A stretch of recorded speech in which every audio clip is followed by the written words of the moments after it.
is a trained heifer that loves to thresh grain. Here is talking about what we read earlier on how the many would produce fruit but for themselves, and how they themselves would be thrown in the threshing floor in the winepress of the wrath of Revelation 14. But in a spiritual positive sense, remember that the last comes from Ephraim, just like the first came from Yahudah. The last comes as an ox. Here in verse 11, it says, the Ephraim eglah, heifer. So the feminine of ox. So it's talking about the people, of course, which I have mentioned also many times, how when we talk about a group of people, they are represented in scriptures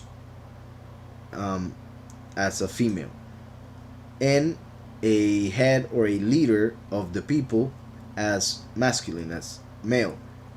So when it comes to the last, who comes from Ephraim, is the male, is the ox who is sacrificed in Yom Kippur, and is the one who will thresh the land and the grain, meaning well, obviously those who are not the few will be gathered, brought to the Father.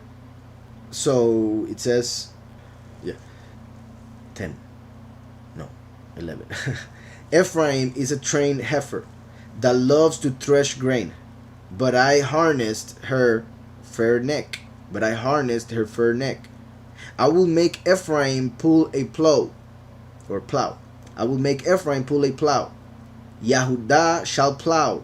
Yaakov shall break his clods.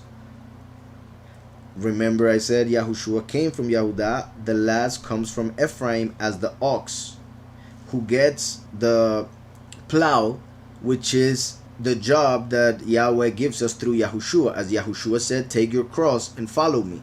That cross would be the plow. So the last comes as the ox, gets his cross, which is the plow, and starts walking around the world preaching, or, well, not necessarily literally, of course. I mean, his doctrine going around the world, plowing the land through Yahushua. So Yahudah shall plow. Yaakov shall break his clods. Remember also I always explain how Abraham represents Yahweh Almighty, Yitzhak represents Yahushua the first, and Yaakov represents the last. So that's why it says, I will make Ephraim pull a plow. Yahudah shall plow, connecting Yahushua with the actual plow. And Yaakov shall break his clods, like the last who brings the plow in Yahushua to work the land. I hope that's clear.